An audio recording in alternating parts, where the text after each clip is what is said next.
प्यारे बच्चों, आप सभी का हमारे चैनल पे बहुत बहुत स्वागत है। दोस्तों, आज के इस वीडियो के माध्यम से क्लास 10th के बच्चों के लिए गृह विज्ञान का 2024 बोर्ड परीक्षा के लिए एक लेटेस्ट वायरल पेपर लेकर के आ चुके हैं। और साथियों, इस सेशन के माध्यम से मैं आप सभी को इस पूरे वायरल पेपर का फुल सोल्यूशन प्रोवाइड करने वाला हूं। इसलिए आप सभी संबल रिक्वेस्ट है कि वीडियो को शुरू से लेकर के अंत तक जरूर देख लेना, वीडियो को लाइक कर देना, शेयर कर देना, चैनल पर नए हो सब्सक्राइब कर देना। और बच्चों, आज के सेशन के माध्यम से हम इन 4 चीजों के बारे में जानकारी प्राप्त करेंगे। सबसे पहले बच्चों, इस वीडियो के माध्यम से पूरा पेपर को हल सही देखेंगे। साथ में दोस्तों, इस वीडियो के माध्यम से मैं आप सभी को यही बताने वाला हूं कि कहां पे लिखने का सही तरीका क्या होता है, ओएमआर आंसर शीट और बोर्ड कॉपी कैसे भरना, यही बताऊंगा। और बच्चों, आप इतने चीजों को सही तरीके से समझ लेंगे तो बोर्ड के पेपर हम 95% मार्क्स आसानी से प्राप्त कर सकते हैं, ये मैं दावे के साथ बोल सकता हूं। इसलिए इस वीडियो को स्किप नहीं करना है, शुरू से लेकर के अंत तक जरूर देखना है। और पूरा का पूरा सोल्यूशन बताऊंगा कि आपको बोर्ड में किस प्रकार से आंसर शीट को पूरा सही तरीके से हल करना है, सब कुछ मैं बता दूंगा। आप 95% मार्क्स अचीव गारंटी के साथ कर सकते हो, इसमें कोई संदेह की बात नहीं है। तो ये बच्चों, बिना टाइम को वेस्ट किए वीडियो कंटिन्यू करेंगे। और सबसे पहले यहाँ पे देखो, ये क्लास 10th के बच्चों का गृह विज्ञान का वायरल पेपर है। बस खाली इस पेपर का कोड याद रखना, 825 MB दिया गया है। ठीक है, सब कुछ बताऊंगा आपको। इस पूरे पेपर को हल करने के लिए टाइम मिलता है 3 घंटा 15 मिनट का। ठीक है, 15 मिनट तो आपको पेपर में पढ़ने का खाली टाइम मिलता है, बाकी यहाँ पे 3 घंटा पेपर को हल करना है। ठीक है, आइए सबसे पहले बच्चों खंड अ को हल करेंगे और इसके बाद खंड ब को भी हल करेंगे। तो सेशन थोड़ा सा लंबा होगा, लेकिन पूरा सोल्यूशन इसमें कर देंगे। पूरा पेपर इसका मैराथन हो जाएगा। ठीक है, और सबसे पहला यहाँ पे प्रश्न पूछेगा बच्चा कि निम्न में से सुरक्षित चेक कौन सा है, वाहक चेक, क्रॉस चेक, दोनों या कोई नहीं। तो सबसे सेफ चेक क्रॉस चेक को माना जाता है। ऑप्शन नंबर यहाँ पे सेकंड बिल्कुल यहाँ पे राइट आंसर हो जाएगा। और इसी वीडियो के माध्यम से आपको पता भी लग जाएगा कि भैया ओएमआर शीट और साथ में ये बोर्ड कॉपी देखो यहाँ पे कैसे भरना है, सब कुछ मैं आप सभी को अंत में बता दूंगा। उसके लिए परेशान मत होना, पहले पेपर का सोल्यूशन देख लो। ठीक है, अगला हमारा क्वेश्चन है कि रोगी को ले जाने के लिए प्रयोग करना चाहिए चारपाई, डोली, कुर्सी या स्ट्रेचर। तो रोगी को एक स्थान से दूसरे स्थान तक ले जाने के लिए स्ट्रेचर का इस्तेमाल करते हैं। ऑप्शन नंबर आपका चौथा बिल्कुल राइट आंसर हो जाएगा। ठीक है, अगला क्वेश्चन है कि अशुद्ध जल से कौन सा रोग फैलता है, पोलियो, पेचिस, हैजा, ये सभी। तो अशुद्ध जल से फैलने वाला रोग का नाम है हैजा, बिल्कुल राइट आंसर यहाँ पे हो जाएगा। तीसरा ऑप्शन बिल्कुल राइट आंसर होगा। अगला क्वेश्चन है कि वॉशिंग मशीन से बचत होती है समय की, श्रम की, सर्फ की या सभी की। तो वॉशिंग मशीन से सबकी बचत हो जाएगी भाई, यहाँ पे चौथा ऑप्शन बिल्कुल राइट आंसर हो जाएगा, सभी की। अगला हमारा क्वेश्चन है कि ठंडा स्पंज में क्या प्रयोग करना चाहिए, बर्फ का पानी, बर्फ या ताजा पानी या घुली हुई बर्फ का पानी। तो ठंडा स्पंज में बर्फ का पानी हम इस्तेमाल करते हैं। ऑप्शन नंबर पहला आपका बिल्कुल राइट आंसर हो जाएगा। इस बात को ध्यान में रखना, कई बार बोर्ड के पेपर में पूछा भी जा चुका है। ठीक है, अगला हमारा क्वेश्चन है कि वाटर फिल्टर में कोष्ठ होते हैं, कितने कोष्ठ होते हैं आपको बताना है, 1, 2, 3 या 4। तो वाटर फिल्टर में कुल मिलाकर के अधिक कोष्ठ बनाए जाते हैं, इसलिए यहाँ पे 4 इसका राइट आंसर हो जाएगा। ठीक है, अगला हमारा क्वेश्चन यहाँ पे देख सकते हैं कि मोती झरा का संप्राप्ति काल कितना होता है, ये आपको बताना है। तो इसका राइट आंसर ऑप्शन नंबर पहला ही हो जाएगा, क्योंकि 7 से लेकर के 21 दिन तक इसका टाइमिंग होता है। ठीक है, अगला हमारा क्वेश्चन है कि रुधिर की शुद्धि किस अंग में होती है, पाचन अंग, फुफ्फुस या हृदय या त्वचा। ठीक है, तो बच्चों रुधिर जो ब्लड का प्यूरिफिकेशन होता है ये कहाँ पे होता है, ये आपको बताना है। ठीक है, तो कहाँ पे होता है, ये होता है बच्चा हार्ट में। कहाँ पे होता है, हार्ट में। ठीक है, कई बार इसको मैंने बता भी रखा है, इस बात को ध्यान में रखना है। अगला क्वेश्चन है कि भोपाल दुर्घटना किसका एग्जाम्पल है, किसका उदाहरण है, ये आपको बताना है। तो यह वायु प्रदूषण का, क्योंकि उसमें हुआ क्या था कि जो गैसेस थी हवा में फैल गई थी और बहुत सारे माने लोगों का जान यहाँ पे चला गया था। ठीक है, अगला हमारा क्वेश्चन है कि 8 से 14 वर्ष की आयु में नाड़ी की स्पीड कितनी होती है। तो ऑप्शन नंबर आपका सेकंड बिल्कुल राइट आंसर होगा, क्योंकि 80 से 90 के बीच में इसका स्पीड होता है। ठीक ना, जब बच्चा 8 से लेकर के 14 वर्ष के बीच में होता है। ठीक ना, अब चलो अगला क्वेश्चन है कि तलने की विधि क्या है, गहरी, उथली, शुष्क या तीनों। तो तलने की सबसे सर्वोत्तम विधि गहरी विधि को माना जाता है। ठीक है, क्योंकि तेल जितना ज्यादा रहेगा उतना अच्छे से कोई भी सामान या कोई भी भोजन आराम से तल जाएगा। ठीक है, अब अगला हमारा क्वेश्चन है कि प्याज की पुल्टिस किस पर बांधनी चाहिए। ठीक है, मोच पर, फोड़े पर, चोट पर या सभी पर। तो प्याज की पुल्टिस फोड़े पर बांधी जाती है, इस बात को ध्यान में रखना, कई बार आ चुका है। ठीक है, और आगामी बोर्ड के पेपर में पूछा जाने की सबसे ज्यादा संभावना है। ठीक ना, अगला हमारा क्वेश्चन है कि प्राकृतिक असंतुलन से कौन सी आपदा आती है, ये आपको बताना है। सूखा पड़ना, बाढ़ आना, सभी या भूमि का बंजर हो जाना। तो प्राकृतिक असंतुलन से सभी प्रकार का आपदा यहाँ पे देखने को मिल सकता है, इसलिए यहाँ पे सभी राइट आंसर हो जाएगा। ठीक ना, अगला हमारा क्वेश्चन है कि सूती तंतु प्राप्त होता है रसायनों से, पशुओं से, वनस्पतियों से या किसी से नहीं। ठीक है, तो इसका राइट आंसर क्या हो जाएगा बच्चा। ठीक है, सूती तंतु किससे प्राप्त होता है, ये आपको वनस्पतियों से प्राप्त हो जाएगा। तीसरा ऑप्शन यहाँ पे बिल्कुल राइट आंसर हो जाएगा। ठीक है, अगला हमारा क्वेश्चन है कि क्षय रोग के रोगी के भोजन में किसकी मात्रा सबसे अधिक होनी चाहिए? प्रोटीन, वसा, विटामिन या कर्बोज? तो प्रोटीन की मात्रा सबसे अधिक होनी चाहिए। पहला ऑप्शन बिल्कुल यहाँ पे राइट आंसर हो जाएगा। इस बात को ध्यान में रखना, कई बार बोर्ड के पेपर में पूछा भी जा चुका है। ठीक है, अगला हमारा क्वेश्चन है कि आदर्श बजट माना जाता है संतुलित, घाटे का, बचत का या कोई नहीं?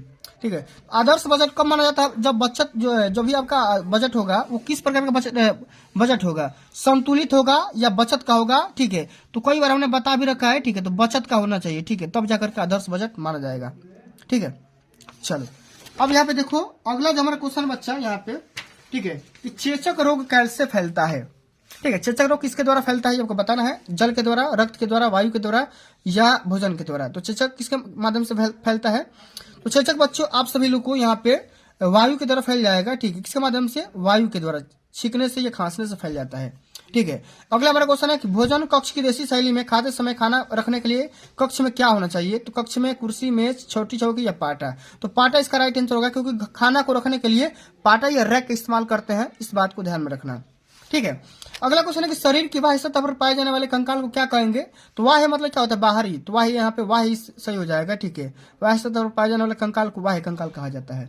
ठीक है, अगला हमारा क्वेश्चन है कि श्वसन गति, ठीक है, या श्वास गति और नाड़ी की स्पीड में क्या रेशियो होता है, क्या संबंध होता है, ये आपको बताना है। तो 1 मिनट में इंसान, ठीक है, 16 बार सांस लेता है और वहीं उसकी नाड़ी की स्पीड 16-17 बार यहाँ पे मान लो। ठीक है, 17 बार सांस लेता है। ठीक है, अप्रॉक्स में ये होता है 16-17 बार या 18 बार भी ले सकता है। ठीक है, और नाड़ी का स्पीड जो होता है 72 बार। तो 17 चौक 68 माने 1:4 का यहाँ पे अनुपात होता है। इस बात को ध्यान में रखना, कई बार आ चुका है।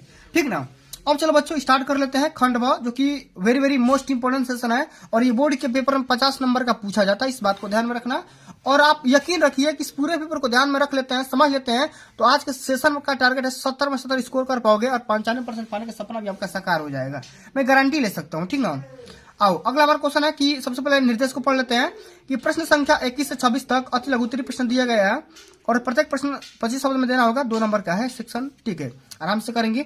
लचीले बजट से क्या समझते हैं, क्या तात्पर्य होता है, मतलब इसका क्या होता है, परिभाषा, जो कुछ भी मान लो कि भैया लचीला बजट के बारे में आपको लिखना है। 2 शब्द, 2 नंबर का है। तो कैसे लिखेंगे बोर्ड के पेपर में? यहाँ पे देखो कॉपी में लिख करके ला चुका हूं भैया। यहाँ पे देखो प्रश्नोत्तर संख्या 21 लचीला बजट हेडिंग लगाओ। यहाँ पे लिखो कि लचीला बजट जिसे परिवर्तनीय बजट के रूप में भी जाना जाता है, गतिविधि का स्तर में परिवर्तन के अनुसार परिवर्तन की अनुमति देता है, लचीला बजट कहलाता है। माने लचीला बजट उससे बोलते हैं अगर फ्लेक्सिबल बजट। ठीक है, फ्लेक्सिबल मतलब कि अगर माने ऐसा लग रहा है कि भैया बजट बढ़ाना चाहिए तो बढ़ा लो, घटाना चाहिए तो घटा लो। ठीक है, इसी को हम क्या बोलेंगे? लचीला बजट बोलेंगे। ठीक है, जैसे मान लो आपको बनाए हो बजट 3000 का प्रति माह आना चाहिए, लेकिन अगर बजट अगर 31 अभी हो रहा है तो कोई दिक्कत नहीं है, चल जाएगा। 29 अभी हो रहा है तो कोई दिक्कत नहीं है। ठीक है, उसी को हम क्या बोलेंगे? लचीला बजट बोलेंगे। ठीक है, तो कैसा बजट होता है? परिवर्तनीय बजट के रूप में इसे हम जानते हैं। ठीक है, गतिविधि के स्तर में परिवर्तन के अनुसार परिवर्तन की अनुमति भी दे देता है, माने आप बजट को बढ़ा भी सकते हो, घटा भी सकते हो। ठीक है, अब चलो अगला सेकंड नंबर क्वेश्चन है कि ओजोन परत का क्या महत्व है? ओजोन परत, ठीक है, कई बार हमने बता भी रखा है, अल्ट्रावायलेट रेस आपको क्या करता है? प्रोटेक्ट करता है। ठीक है, इसको कैसे लिखेंगे? यहाँ पे ध्यान देखो, ध्यान से देखो। ओजोन परत का महत्व लिखेंगे इसमें कि ओजोन परत को हमारी पृथ्वी का कवच माना जाता है। कवच मतलब ये होता है सेफ्टी। ठीक है, अब देखो क्यों? क्योंकि यह परत पृथ्वी को सूर्य की हानिकारक परावैंगनिक किरणों से बचाने का कार्य करती है। ओजोन परत के बिना जीवन संकट में पड़ सकता है। ठीक है, जब ओजोन परत नहीं रहेगा, लेयर नहीं रहेगा, तो जीवन माने खतरा में आ जाएगा भाई। ठीक है, कोई अंधा हो जाएगा तो कोई बहरा हो जाएगा तो कोई लंगड़ा हो जाएगा। ठीक है, तो तमाम प्रकार की बीमारी हो सकती है भाई ओजोन परत अगर ये नहीं रहेगा तो। ठीक है, ये क्या करता है? अल्ट्रावायलेट रेस आपको बचाता है परावैंगनिक किरण से, जो कि सूर्य से डायरेक्ट आती है। अगर सूर्य की किरणें जो भी ना, देखो होता क्या है कि अगर सूर्य की डायरेक्ट किरणें अगर पृथ्वी पर आ जाए तो जीवन संभव ही नहीं हो पाएगा भाई, खत्म हो जाएगा जीवन। ठीक है, इस प्रकार से लिख देंगे 2 बातें। अगला हमारा क्वेश्चन है नाप लेने की 2 विधियों के बारे में नाम लिखना है उसका, कि नाप लेने की कौन कौन सी विधि होती है। सबसे पहले नाप लेने की 2 विधियां इस प्रकार है कि छाती के नाप के आधार पर शरीर के अन्य भागों की नाप का अनुमान लगाना, इस विधि से भी आप क्या कर सकते हो, और प्रत्येक अंग का अलग से नाप लेना। ठीक है, प्रत्येक अंग का अलग से नाप ले सकते हो या अपने चेस्ट के हिसाब से पूरा शरीर का अनुमान लगा सकते हो कि भाई इसका चेस्ट इतना है तो माने शरीर कितना होगा, आप अनुमान लगा सकते हो। 2 विधियां हैं। अगला आपका क्वेश्चन है बच्चा, यहाँ पे ध्यान से देखो कि मोच किसे कहते हैं? मोच किसे कहते हैं? कई बार बोर्ड के पेपर में पूछा जा चुका है भैया मोच। कैसे लिखेंगे? हड्डियां जोड़ के स्थान पर एक दूसरे से बंधक सूत्रों अथवा तंतुओं से जुड़ी होती है। ठीक है, अचानक चलते चलते फिसलने, ऊंचे नीचे स्थानों पर पैर पड़ने अथवा गिर जाने के कारण बंधक सूत्र या तो अधिक खींच जाता है अथवा टूट जाता है। इसे ही मोच आना कहते हैं। मोच माने क्या होगा, हड्डियां आपस में क्रैक हो जाएगी, ठीक ना, या क्रैक हो गई या क्रैक होने का उसमें गुण आ जाएगा, उसी को क्या बोलेंगे, मोच बोलेंगे, ठीक ना, या नसों का भी इधर से उधर हो जाना, उसी को मोच बोलेंगे, ठीक है। अब चलिए अगला हमारा क्वेश्चन है, यहाँ पे ध्यान से देखिएगा कि खड़े होकर भोजन पकाने से क्या लाभ होता है, ठीक है। इस प्रश्न को कैसे करेंगे, यहाँ पे ध्यान से देखो, खड़े होकर भोजन पकाने का लाभ क्या होगा। तो गृहिणी के कपड़े खराब नहीं होते, सबसे पहले तो भाई कपड़ा गंदा नहीं होगा, बार बार उठना बैठना नहीं पड़ता है जिससे थकान कम होती है, ये भी एक बात सही है भाई। भोजन परोसने में सुविधा होती है, रसोई घर में गंदगी कम होती है, जब खड़ा होकर के भोजन पकाएंगे तो गंदगी भी कम होगी और समय भी कम लगेगा, उठने बैठने में भी परेशानी नहीं होगी, थकान कम हो जाएगा और भोजन परोसने में मदद मिलेगी, सुविधा मिलेगी, ठीक है। इतने प्रकार के लाभ लिख सकते हो खड़े होकर भोजन पकाने से, ठीक ना। अब चलो अगला जो कि हमारा क्वेश्चन है बच्चा, यहाँ पे ध्यान से देखो कि ठंडी सेक की विधियां बताइए, माने ठंडी सेक की कौन कौन सी विधि होती है, खाली उसका विधि का नाम लिख देना है, 2 नंबर यहाँ से पक्का मिल जाएगा। तो यहाँ पे लिख देंगे ठंडा स्पंज, ठंडी पट्टी, बर्फ की थैली, 3 प्रकार के यहाँ पर नाम लिख दोगे, ठंडी सेक की ये विधियां होती है, यहाँ से 2 नंबर पक्का मिल जाएगा, 2 नंबर मिलने की गारंटी है भाई, पूरा मिल जाएगा, ठीक ना। अब चलो अगला क्वेश्चन जो कि लघु उत्तरी है और हर एक क्वेश्चन 4 नंबर का पूछा जाता है, 50 शब्द में इसका आंसर देना होगा। क्वेश्चन क्या है, कार्बोहाइड्रेट एवं प्रोटीन पोषक तत्व की सुरक्षा के उपाय लिखिए, ठीक है। माने कार्बोहाइड्रेट क्या होता है, ठीक है, प्रोटीन पोषक तत्व की सुरक्षा आप कैसे करेंगे, ठीक है, इसके बारे में आप सभी को यहाँ पे लिखना है, ठीक है। तो कार्बोहाइड्रेट जो कि चावल वगैरह, ठीक है, प्रोटीन जो कि फलों में, ठीक है, ये सब्जियों में या दालों में, ठीक है, या साग सब्जियों में, आप बना करके बातें भी लिख सकते हो, कोई दिक्कत की बात नहीं है, ठीक है। 2 लाइन बना करके लिख दोगे, 4 नंबर यहाँ से मिल जाएगा। अगला क्वेश्चन है कि शरीर में जल के कार्य बताइए, माने शरीर में जल का कौन कौन सा काम होता है आपको बताना है। तो कैसे इसको हल करेंगे बाबू, ध्यान से देखिएगा, यहाँ पे ध्यान से देखो, लिखेंगे इसमें शरीर में जल के कार्य, लिखेंगे कि मानव शरीर का लगभग 60% हिस्सा जल से बनता है, 60 या 70% भी लिख सकते हो, ठीक है। और स्वस्थ जीवन बनाए रखने, शरीर से विषाक्त पदार्थों को बाहर निकालने, लार जैसे शारीरिक तरल पदार्थ बनाने में मदद करने के लिए, नियमित रूप से मल त्याग, मांसपेशियों को कार्य ठीक तरह से होने के लिए, स्वास्थ्य और युवा दिखने वाली त्वचा के लिए पानी आवश्यक होता है। माने देखो जल के बिना जीवन ही संभव नहीं है, ठीक है, एक लाइन में लिख दोगे आपका काम हो जाएगा। ये हमारे बॉडी में कम से कम 60 या 70% पाया जाता है, ठीक है। इसका क्या काम होता है, शरीर में जो भी विषाक्त होता है, माने जो भी जहरीले पदार्थ उसको बाहर सबसे पहले निकाल देगा, मल मूत्र के माध्यम से भी इसको भी काम करेगा, ठीक है। मांसपेशियों को ठीक तरीके से काम करने के लिए काम होता है, स्वस्थ और युवा दिखने के लिए भी हमारा त्वचा माने सही तरीके से दिखना चाहिए, इतने प्रकार काम लिख दो, ठीक है।